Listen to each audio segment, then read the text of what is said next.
Considering the generational diversity of my audience, I think it's appropriate and advantageous of me to explain the chosen adjective I use today as the topic for today's teaching, capping.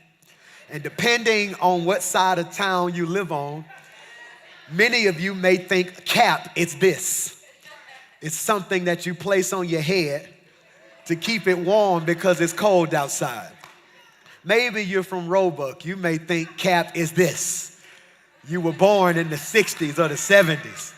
And all of my seasoned saints remember when your drink came in a glass bottle and you had to break into it just to get something to drink. Or maybe you from Inslee.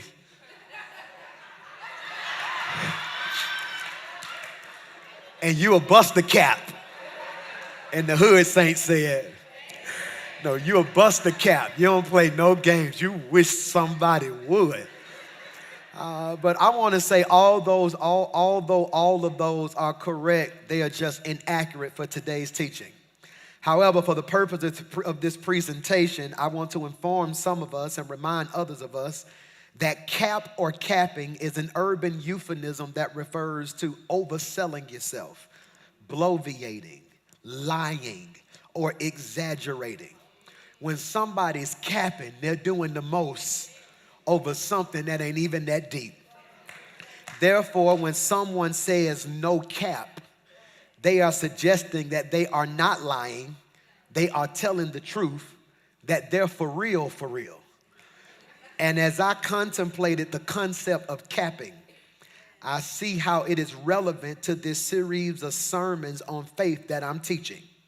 And it makes me realize that the strength of your faith rests in the credibility of the person who your faith is in. The strength of your faith rests in the credibility of who your faith is in. Can I submit to you today that two people can say the same thing and you will walk away feeling like one person lied and one person was telling the truth based on the character of that individual? That two people can say the same thing, but what you believe isn't based on what comes out of their mouth. It's based on the character of the individual who's saying it. And what I want you to understand is, and to people who are frustrated as to why you don't believe them, it is simply put as this: it's not always what's said, sometimes it's who says it. It's not always what's said, it's sometimes who says it. And if we're going to improve on our faith, we must improve our awareness of God's credibility.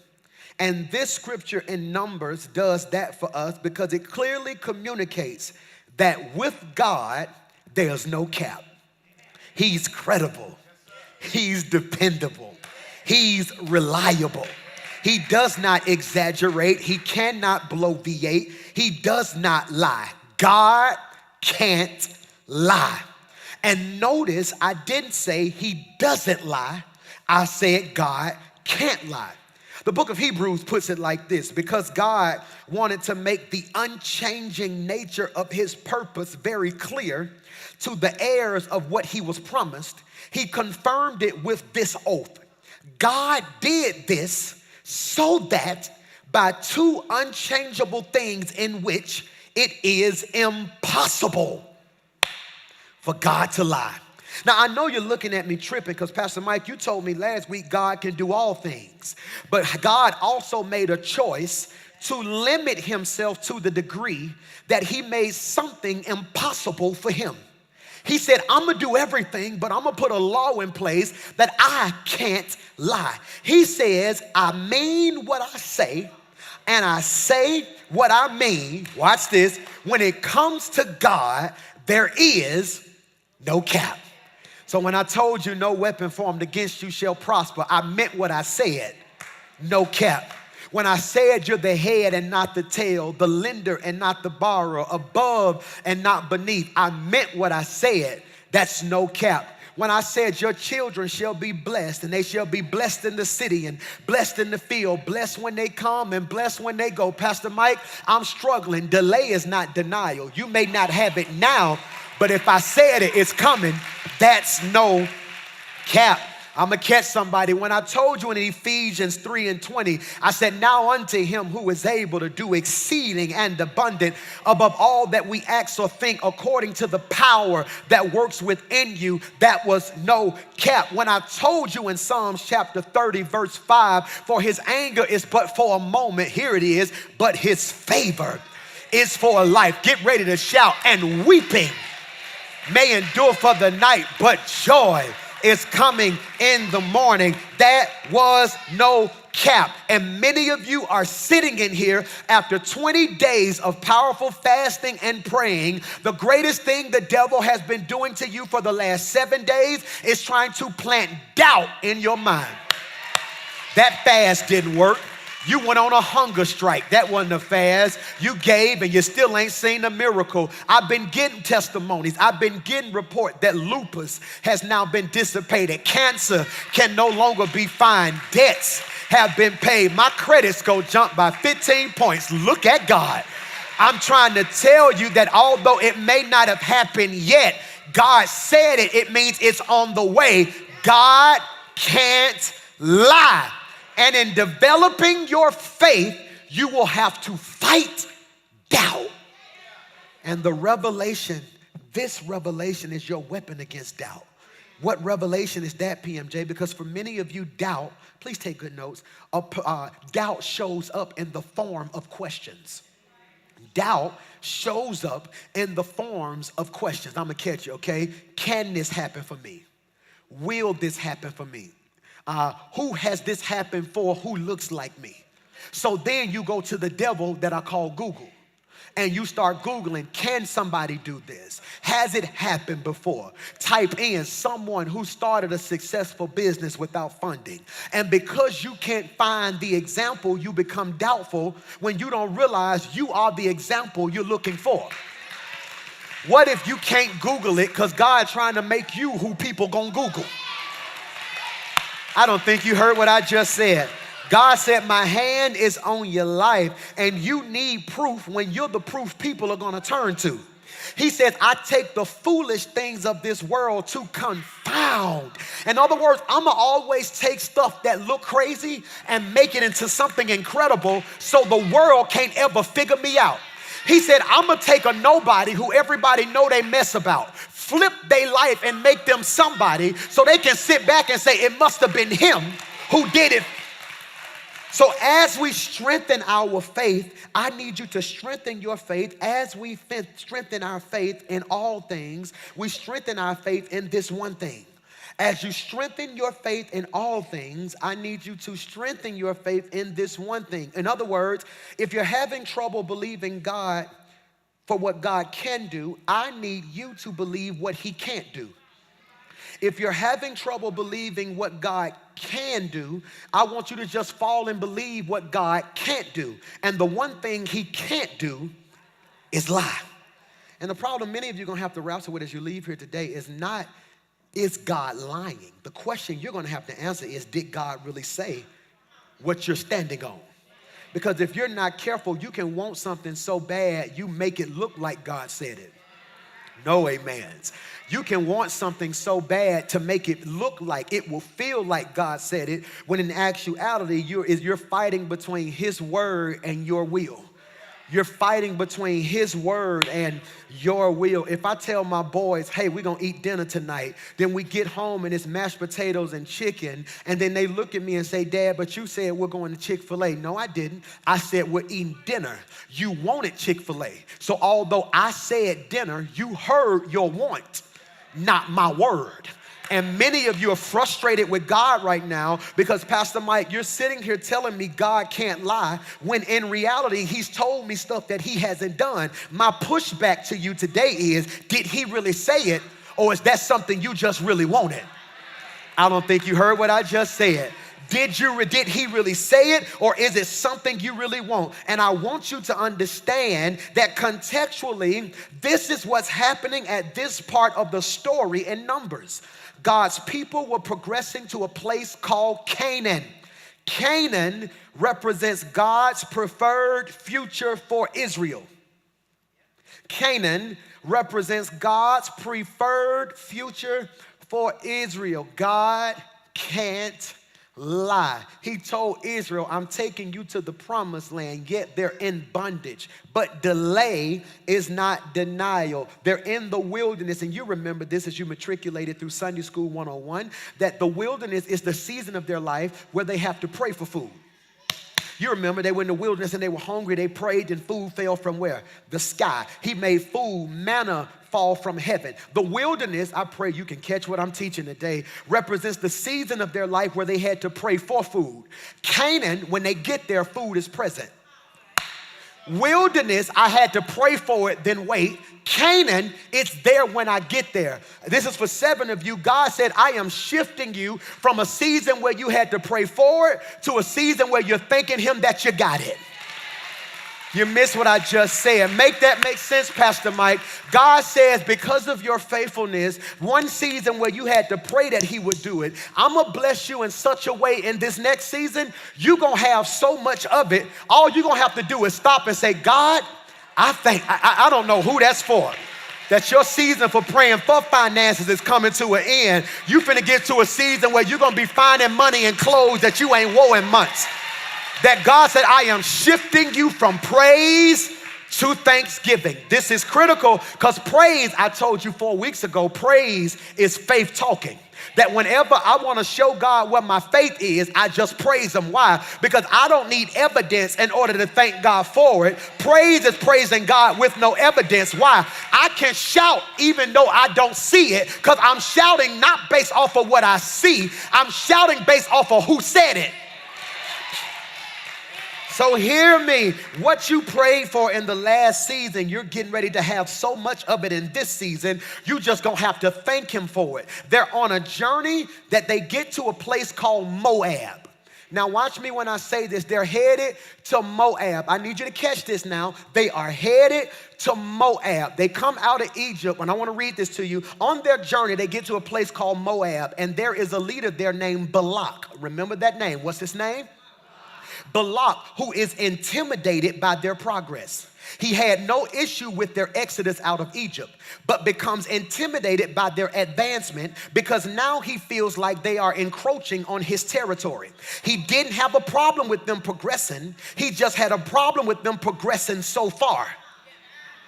All right, okay, y'all don't got it. Let me make it make sense, okay? So the children of Israel are in Egypt, right? They're in Egypt. So think about this. They on Facebook, right? They on Facebook and they type on Facebook, hey, we in Egypt. Pharaoh is mean. He beating us. He whooping us. This don't make no sense, all right? So then Balak puts in the comments, that ain't right. I'm praying for y'all. God gonna favor y'all. Stay faithful. He gonna show up, all right? Then all of a sudden, Moses goes into the comments and he says, hey, stop tripping. I'm on the way, all right? So then Balak clicks Moses' page and Moses' profile page says, hey, I was chilling in the woods, chilling, minding my business. A tree caught on fire. I heard Jesus talking to God, talking to fire. He told me to go tell Pharaoh, let my people go. Boom. Next post, hey, Israel, I'm on the way. Don't have a car, but I'm walking. But when I get there, it's on and popping. They in work now like, hey, have y'all seen Moses post? Who's Moses? I don't know who Moses is. He's some dude who headed this way. Go like it. Moses get 2 million likes. Boom, boom, boom, boom, boom. All of a sudden, the children of Israel post, Moses here. He just told Pharaoh, let my people go. Balak go in the comments, look at God. That's what I'm talking about.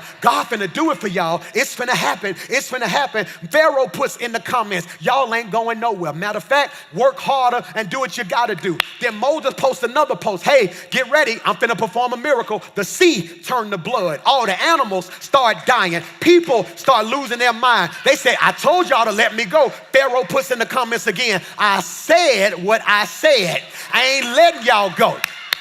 Balak goes up under that. Y'all just stay faithful, man. If God did it for me, he can do it for you. He put a heart up under it. Then all of a sudden, Moses put another post. Hey, everybody who see this post, go put some blood on your doorpost because death coming. And whatever house don't have death, gonna kiss death. Then after that, the children of Israel put OMG, death. Just passed over me. Somebody else posted, you ain't gonna believe this. Mama was sick and I thought she was finna die, but because I had blood on me. So then another person typed, what can wash away my sins? Nothing but. And then another person from Inslee put, hey y'all, I got a public service announcement. What's the public service announcement? The blood still works.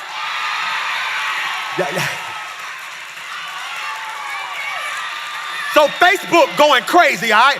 So then Pharaoh like, hey, Moses, if you read this, come see me. Moses goes and sees him. He says, whatever you got to do, take them people out of here. Then all of a sudden, they posted, oh my God. It's right there on Facebook. He said, oh my God, we free, y'all. They done let us out. Oh my, see, it's right there. Look what children of Israel posted. They posted, we leave in Egypt. Pharaoh, let us go. Moses is a bad boy. Moses put, we out of here. Balak, the king of Moab. See how he spelled the king of Moab. Oh, this is fire.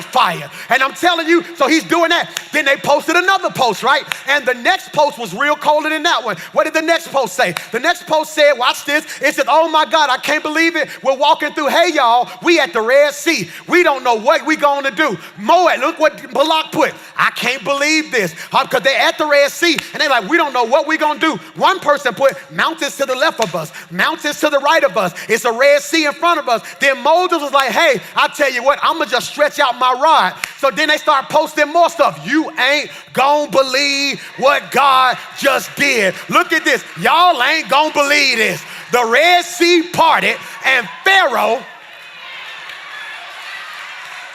y'all sleep on me today. Y'all missed it. One person went to Instagram and they took a selfie. You see that water behind me? That used to be on the ground, now it's at my back. Another person posted a selfie with a shark. You see this shark? He want to eat me, but he can't reach me. Why? Because God is protecting. Okay, let me pause for a minute. If God ain't never brought you through some stuff, you can sit there and be quiet. But if God been protecting you, you ought to jump up, sit down, and shout, he kept me.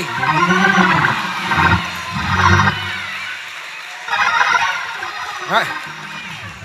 So watch this now. So look at it. He's like, y'all ain't gonna believe this. Pharaoh did so-and-so and Pharaoh drowned. So all of a sudden, what did he do? He liked it and he sent the thumbs up. Now he's saying, hey y'all, we walking through the wilderness. Everything going good. We chilling and relaxing. Now Balak puts it on the screen. I want them to see these posts so they know I'm not lying. Look what he says. Y'all ain't gonna believe this. The sea parted and Pharaoh drowned. He like, boom, thumbs up. You see how the comments are changing? Then look at the next post. Go to the next post. They're not gonna see this. That all of a sudden he's tripping now. He can't figure out why it's moving like this. And he posts again. What does he say, Pastor Mike? He said, hey y'all, we in the wilderness. We rolling up on Moab. We like 45 miles from Moab. All of a sudden now they don't like anything else. What do, Pastor Mike? They don't like anything else. All they begin to do from this point on is just like it. He don't put no comments. It went from comments and prayers. You're gonna see all your haters in a minute. Comments and prayers, comments, prayers. Now he just liking stuff. That's all he doing. He just liking stuff. He frustrated, he irritated, he aggravated, and they posting out, hey y'all, didn't know how we was gonna eat. Food fell from the sky. Like. Hey y'all, don't know how we gonna drink. Water came from the rock. Like. Hey y'all, then one of his homeboys posted, hey, I was out walking, minding my business, ran into the children of Israel. They almost in Moab. Moab says, hold on. Moab stops liking posts. He stops commenting at this point. All he does now is watch the page. That's kind of what it looked like. They texting each other because you know how messy people do. They don't like it. They don't comment. They just screenshot and shoot it to you. You miss it. So all of a sudden, y'all gonna catch this in a minute. They posted, we almost at Moab. And look what he posted. Are you serious? Because he didn't mind them coming out. See, he didn't mind them when they were in bondage. He celebrated them. He didn't mind them when he thought the Red Sea was going to stop them. He prayed for them. Because people don't have a problem with you coming out. They got a problem with you coming up. I don't know who I'm preaching to in here. And I came to make an announcement. If you like me down, you're going to be sick in the next season. Because this ain't my season to come out. This is my season to come. Look at somebody and say, I'm coming up. He is operating in fear. He is operating in fear. Balak's attitude reveals he's living a life driven by fear. And faith should not be a response to crisis. Faith should not just be a response to crisis. Many of you only use your faith when stuff finna go crazy. When you apply for a job you don't think you're gonna get, now you want faith. When it's time to pay a bill and you ain't got the money, now you want faith. When somebody break your heart and you need to bounce back, now you want faith. When the Bible clearly says that the talented tent maker from Tarsus, Paul, titillates us with tough theology found in the book of Romans, he says the just shall live by faith, which means you ought to wake up in faith. Go in your kids' room and say, by faith, they're going to be up when I get there. By faith, they ain't going to fire me this week. I should live by faith. And when you live by faith, Balak is living by fear. Okay, here it is. Put your seatbelt on. And fear produces a scarcity mindset. Fear produces a scarcity mindset. Pastor Mike, what's a scarcity mindset? A scarcity mindset means is when you assume that more for them means less for you. A scarcity mindset is when you assume that more for them means less for you. Balak had no idea that God doesn't have to ruin someone else's life just to bless your life. And people in your life got it twisted because they actually think if God bless you, it's going to impact what God's doing for them. When they don't realize God is God enough to bless everybody at the same time. Look at your neighbor and say, neighbor, be grateful you sit next to me. It ain't a hating bone in my body. If God bless you before he blessed me, I'ma shout for you. Because what he doing for you ain't got nothing to do with what he doing for me. What he giving you ain't got nothing to do with what he doing for me. This is a public service announcement to every hater, to every fake friend, to every family member. You ain't got to be mad because God blessing me. The same God that blessed me can bless you too. No cap. Touch somebody and shout, he preaching to me. Balak was tripping. Balak was tripping. Balak was tripping. Why was he tripping, PMJ? He's tripping because Balak thought if they came, it was going to hate on what he was doing. Balak had no idea. If he would have just let that alone, God could have blessed all of them at the same time. And I got to get you delivered from people with a scarcity mindset. And I want to say this. You ain't going to say amen. It's cool in the game. I got to say this, and I pray it blesses your life. You have to break some of these unhealthy soul ties that are in your life. Look at me. I'm not talking about sexual soul ties, because that's the only type of soul tie we ever talk about in church is who you slept with and your ex and a soul tie. No, there are people in your life who the only connection y'all have is y'all dysfunction.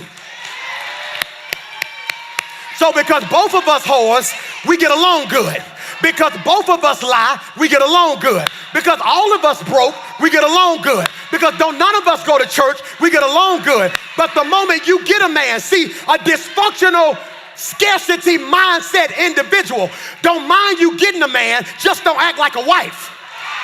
They don't mind you getting some money, but just don't stop giving it to me. They will take you to the club, but won't come to church with you. Because I didn't mind you going to church, but I didn't think you was going to actually change. If you like me down, I don't need you in my life. Give me some people who want to see me.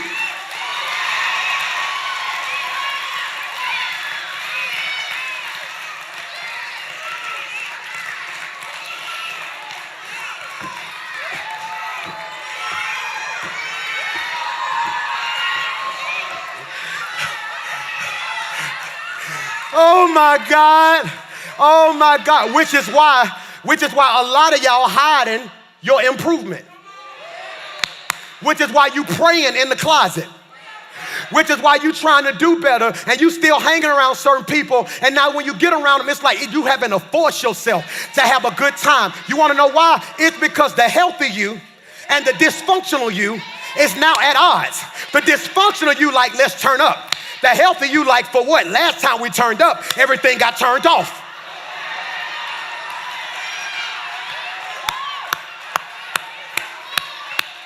A scarcity mindset makes you believe That there aren't enough jobs, so you're gonna hate on anybody who get one.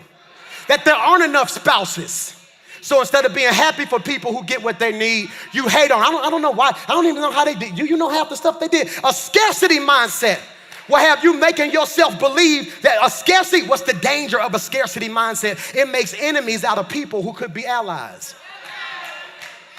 Balak had no idea. Think about this. If there are multiple millions of the children of Israel coming his way, and he befriends them, that means he inherits millions of people who can help his fields, help his land, and protect his city. But he's so dysfunctional. He turned a friend into an enemy. I'm gonna say this. You ain't gonna say amen, and it's cool in the game, but a scarcity mindset will have you mad at folk who don't even know you exist. See, this making sense to a couple of y'all. It be having folk in competition with you, and you didn't even realize y'all were competing. Preach, PMJ. I'ma free you. When you get to work this week, they gonna walk up to you and say, when I first saw you, I didn't even like you, and I ain't wanna have nothing to do with you. But now that I know you, you're gonna look back at them and say, I didn't do nothing to you. That was that scarcity mindset that my pastor told me about Sunday, because you looked at me and thought I was in competition with you. Let me make myself clear. I don't even wanna be here. I'm here because I got bills to pay. And when I'm done paying them bills, God gonna give me my own stuff. Touch somebody and shout, you better get free from that.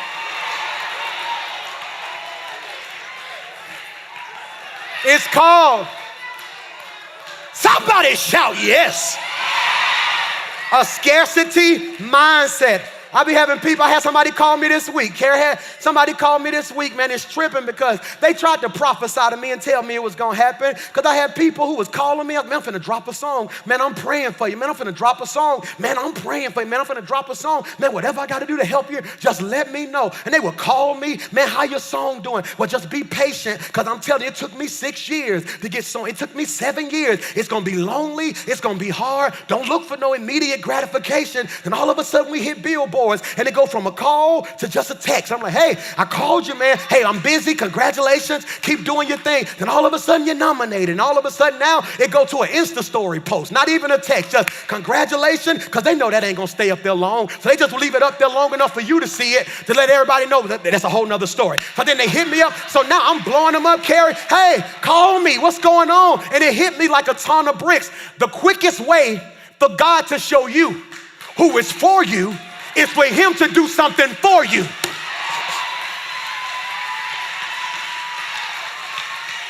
Because I don't need you to text me, I'm praying for you when I'm down. I need you to be with me saying, when I win.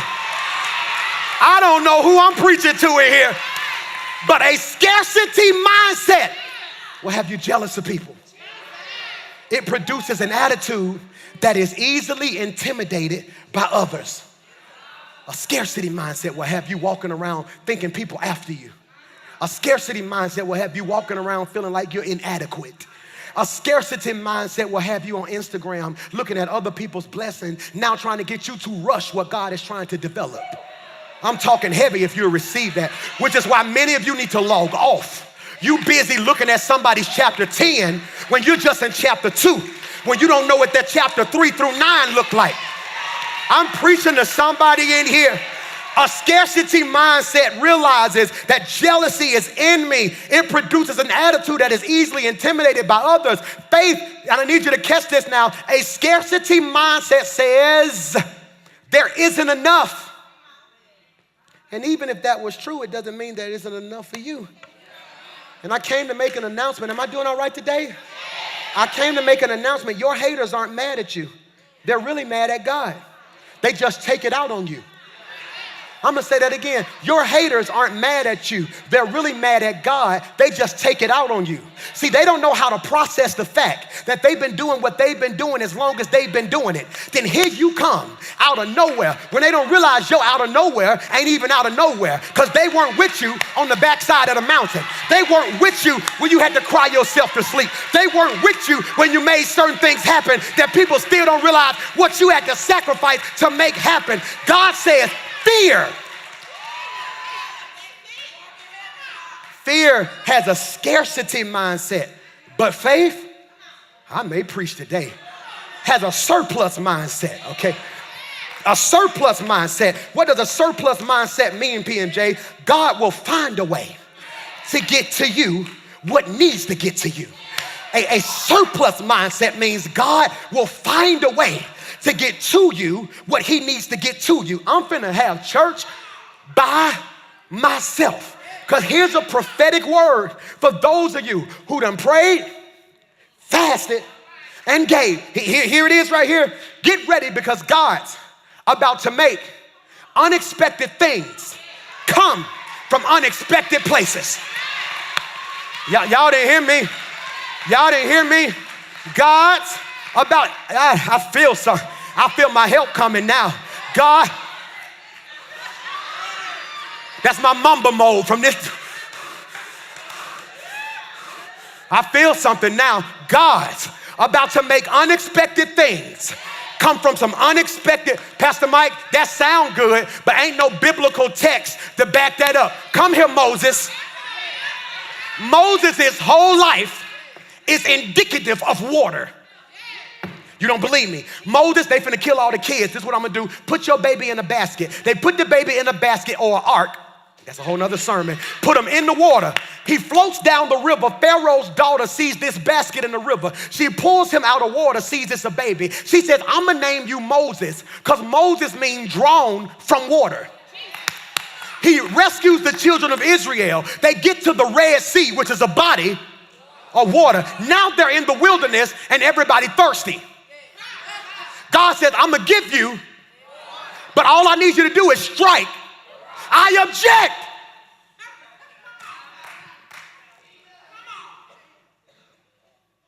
God, I want to argue you didn't make water appear in that rock. Mike, you tread lightly. You better stop. I want to argue that you didn't make water just appear in that rock. Mike, you bordering blasphemy, and I'm going to have to strike you down. Now, you better cut this out. God, before you act, give me 3 minutes. Give me 3 minutes. You better hurry up. Okay, God, this is all I'm saying. I did some research. I'm listening. And I found out that water can exist in gas, liquid, or solid form in the pores of a rock. What you trying to say, Mike? So what I'm trying to get my church to realize is water didn't magically appear inside a rock, because water can be found in gas, liquid, or solid form in the pores of a rock.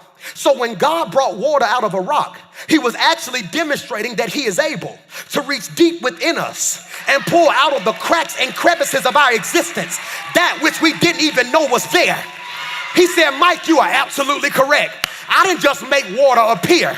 It was a little water at the top and a little gas at the bottom, but I'm God enough to pull it all together and pull it out of you. I don't know who's gonna catch this, but for everybody, God can't lie. He called me the head and not the tail, but I'm living like the tail. Get ready, because he's about to pull it. There's a millionaire in you you ain't met yet, but if you be faithful, he gonna pull it out of you. It's a husband in you if you pray for him and stop cussing him out and watch God. I don't know who I'm preaching to, but if you know it's more in you than you realize, and that this year, God's about to start pulling.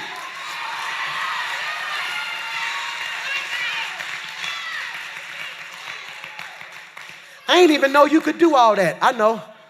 You couldn't see it because you didn't have the power.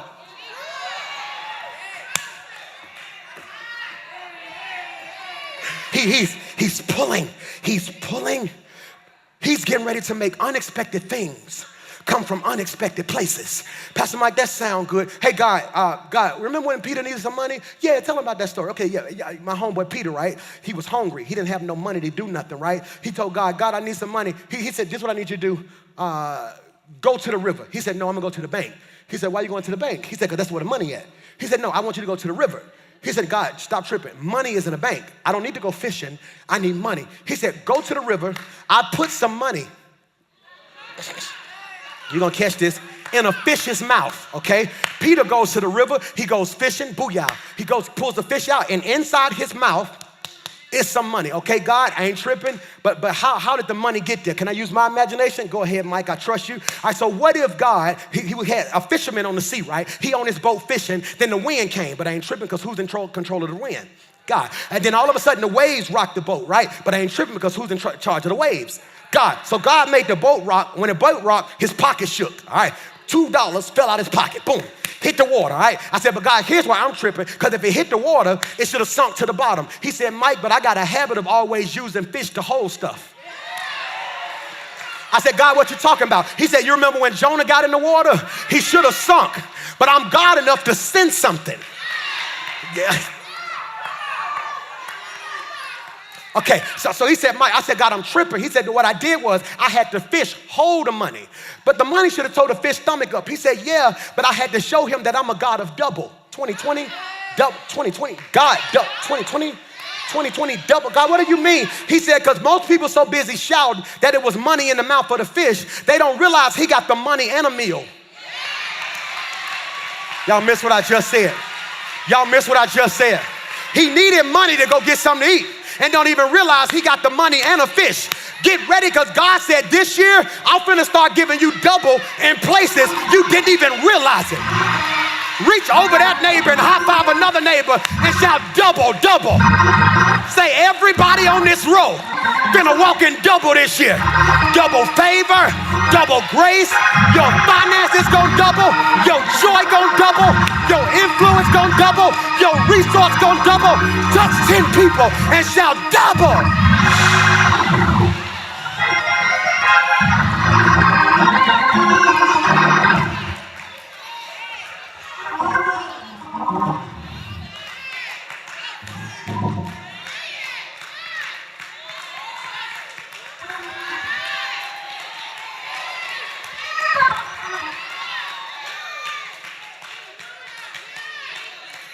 That's why you got to be careful who in your circle this year. Because stuff going to happen for you, and your response going to make them think you ungrateful.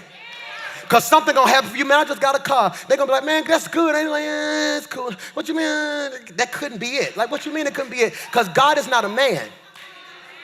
He can't lie. And I know he told me this year was going to be double for me. So what are you talking about? You better be grateful you got a car. No, you be grateful you got a car. This going to be the year I get the car at the price I want. This year, I'm gonna get the job, the benefits, and the bonus. No, this year, I'm not just getting a girl, I'm getting a wife who loving, faithful, loyal, paid, and bad. You missed what I just said. I want double. You ain't got to shout, but every person, God did not let you go through all the stuff that you've been through for no reason. If this is your double season, you ought to jump up and shout double, double, double. Double, double, double, double, double. Hey, yeah.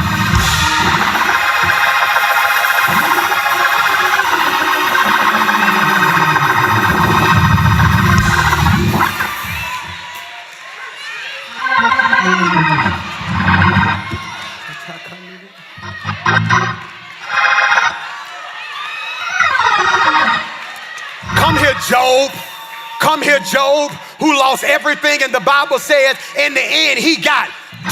I want to prophesy that whatever you lost, since you were faithful in your losing season, he gonna give you double in your winning season. Let everything.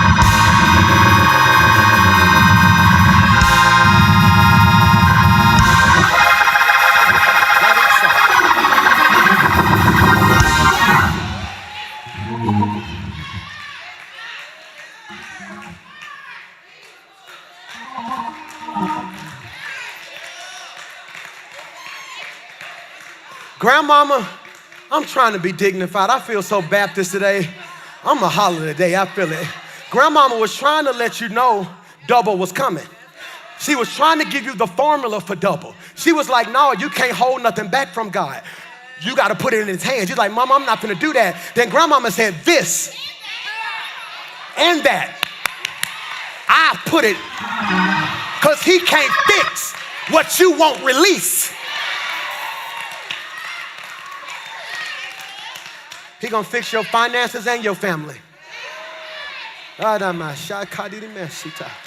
Balak tripping, right? Balak tripping. He tripping.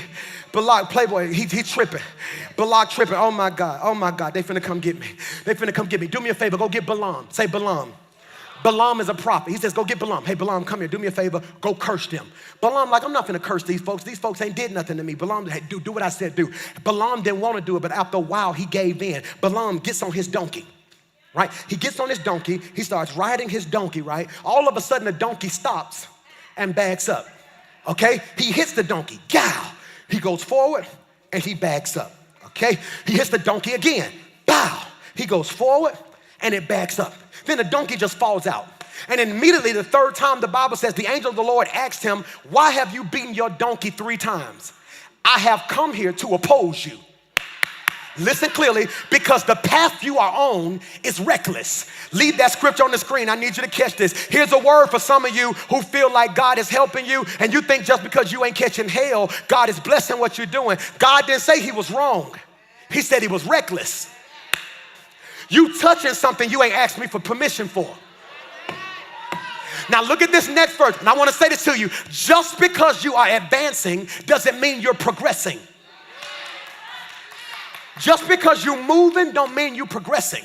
Go back to the scripture. I want them to see this now. I want them to see this. Look what he says. I oppose you because of your reckless one before me. Look at the next verse. I need you to catch this now. Next verse. The donkey saw me and turned away from me. Watch this now. The donkey saw me and turned away from me these 3 times. If it had not turned away, I would have killed you and spared it. I don't think y'all hear what I'm talking about.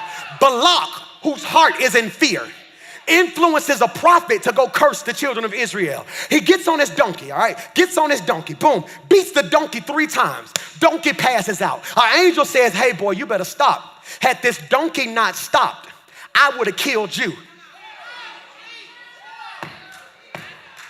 And everybody can't shout about this, but sometimes big blessings show up as big roadblocks. All right, I got to separate the real from the fake. Everybody can't shout over this, but it's real in here because I want to discuss you. So Balak tells Balaam, go talk to him. I want you to go curse him. Balaam gets on his donkey. 3 times he beats the donkey. Donkey pass out. Angel appears as a roadblock and says, hey, you better stop what you're doing because you're reckless. And if the donkey had not stopped, I would have killed you and spared it. I need you to catch this now because anybody can shout for the times God made a way. I've grown to a point where I can thank God for the times he got in the way. Michael, I can thank God. I dare you to praise God for the person you wanted, but you couldn't get your hands on. See, you don't even know how to shout. Because truth be told, they was finna get all that work, but you couldn't get your hands on them. Then you found out they drove somebody else crazy, and you can sit back and say, God, I thank him for the accident you weren't in. Thank him for the night you was finna go out, but you fell asleep. Then you got a phone call. They was in the club shooting. I don't just shout that he made a way. I can thank God that he got in the way.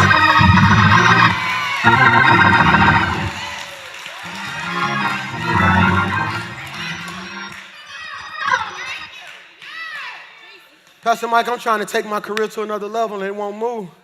I'm trying to take my family to another level and it won't move. I'm trying to take my money to another level and it won't move. It may not be the devil. God may have you at a roadblock. Donkey. That's another word for a donkey I can't find right now. What's that word? So I won't go viral. Yeah. Donkey. God might be telling you to back. Because every roadblock ain't the devil.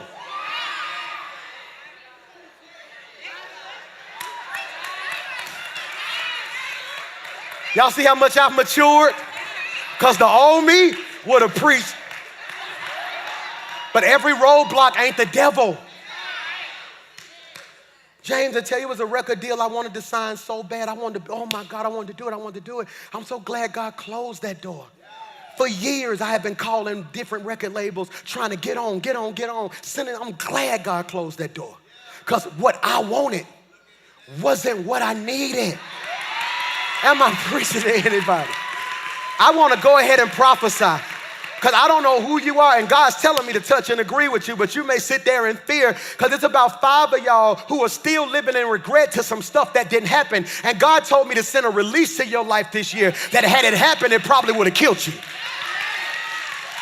Yeah, had you got that dream job with the immaturity state you was in, you would have lost God and everything else. But God says, my ways are not your ways and mine. He says, watch this. He says, sometimes he's blocking us from something that would kill us. He tells Balaam, Balak says, he's walking in fear. Balak says, come here. He said, come here. Okay, I hear your little story about the angel, whatever. Do me a favor. Just go look at him. If you go look at them and go spy on them, you will see they nasty, they liars, they having sex, they living wild, they ain't even grateful. And Balaam goes and looks. Here it is. But just because we see the same thing doesn't mean we gonna feel the same way.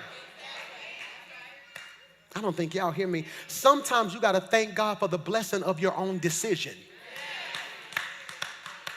Did you catch what I just said? I told my pastor from Tuscaloosa, Hollis, and I'm so proud of what he's doing. But during the 7 days of fast, and I heard the Holy Spirit tell me, there are certain people I don't think you ever gave a legit decision to. Yeah, it's certain people who are gonna do stuff for me because they love me.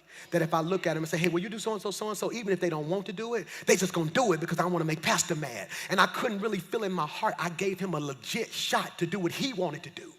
I had to send him a letter and say, hey, do me a favor. Man, I was praying and fasting during Seek Week. I want to say this to you. If in your heart you want to do your own church, you can rename Rock City Tuscaloosa to whatever you want. I'm going to pay for it up until this date and make sure you got everything you need. I said, I want to make sure you get a chance to choose your destiny.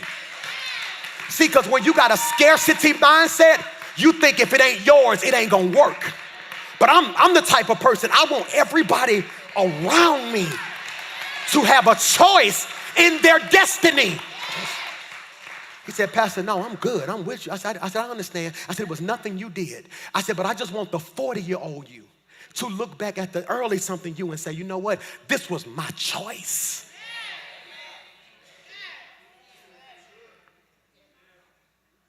Be careful of people who try to make you see what they see. No, see, some of y'all loyal and don't even realize your loyalty getting you hurt. You don't like people, and them people ain't even did nothing to you. You don't like them because somebody else told you to come look at them. And God does not need permission from anybody to fulfill his promise for you. Look at me, look at me, look at me. I gotta go. Look at this, look at this, look at this, look at this, look at this, look at this. Balak says, do me a favor. I said go curse him. Go curse him. Balaam comes back. Now I can get to all that was my introduction. This is my message. Go to Numbers chapter 19. Go to Numbers, first slide. He says, what you want me to do? He said, go curse him. He said, for what? Go curse him. He says, God is not a man. He can't lie. He is not human, so he does not change his mind. Has he ever spoken and failed to act? Has he ever promised and not carried it through? Listen, I received the command to bless. Watch this. God has blessed, and I cannot reverse it. And Balak like, no, you tripping. Go curse him. He said, even if I wanted to. Can I free you real quickly? You so busy worrying about what people saying, when regardless of what they say, they can't reverse what God said about you. I had somebody inbox me this week. They said, man, I've been hating on you for 8 years. He said, every time you do something, I can't stand it. He said, I just came to this conclusion. God must like you. And I responded back. I said, what do you mean? He was like, man, we have done everything we possibly could to destroy you. And every time we turn around, and I said, it ain't me. Look at me. Because the same thing on my life, on your life. The difference between you and I is that I believe God can't lie. And God, look at me, I gotta sing home, is about to give you something I want you to write. Please listen to your pastor. Something I want you to write, something I want you to type if you have your phone, called divine vengeance. Help me, Holy. Divine vengeance. Pastor Mike, what is this? Divine vengeance means God won't always hurt somebody who's done bad to you. Let me pause right there for a minute. All right, because there are times, this is why people better be careful who they put their mouth on. Look at your pastor. It's going to be stuff you hear about people that ain't your place to speak on that, because you don't know what God promised them. Did you catch that, James? You don't know what God promised them. See, because there are certain instances where God will hurt you for touching his prophet. God will hurt. See, this is why certain people who did you wrong, it look like wrong. Y'all laugh on Color Purple when she look at him and say, until you do right by me. What happened after that? That farm went down because she had a promise on her life. Why do you think at the end of the movie, he went and took every dime he had and went and gave her, not her sister, her promise? The whole movie was about a sister who had a love and a passion. As she's walking away, they're communicating through covenant. He gave her her promise. And when he got her promise, what happened in the end? The whole farm. His children didn't amount to anything. His cattle died. His farm died because he put his hands on somebody God made a promise to. So there are times when God will hurt people. You better hear me when I say this. You better hear me when I say this. Hear me when I say this. Be careful who you put your mouth on. I heard that ain't your place. Well, how they doing? That ain't your place. People call me all the time. Pastor Mike, you heard about? No, God bless you, I'll call you back. I don't know if God got his hand on them or not. And to speak against who God got his hand on is to speak against God. What you're really saying is God picked wrong. Y'all missed what I said. So divine vengeance is not something bad happening to those, isn't always something bad happening to those that have done bad to us. This is going to tear the church up. It's something good happening to us in spite of them, and God keeping them around long enough to watch it.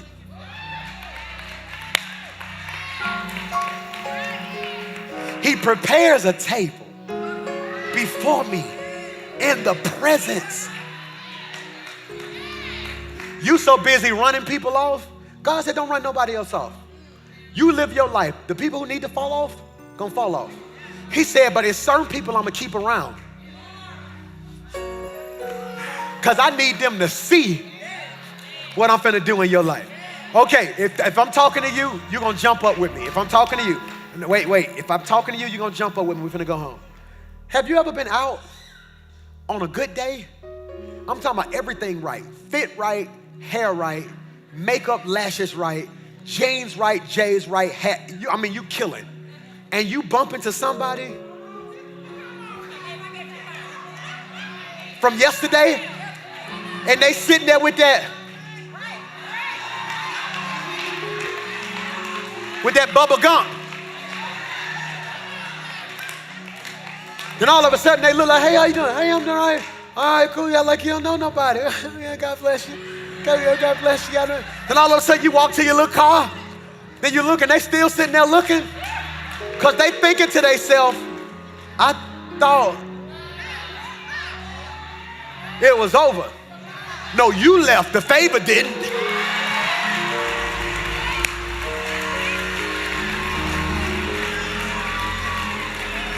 When you leave here today, I want you to take the best picture you can take and just put over it divine vengeance. Meaning everybody who thought it was over for you, they finna get a front row seat at your come up this year. They finna get a front row seat at what God is doing. This is your season, and it may not look like it, but God can't lie.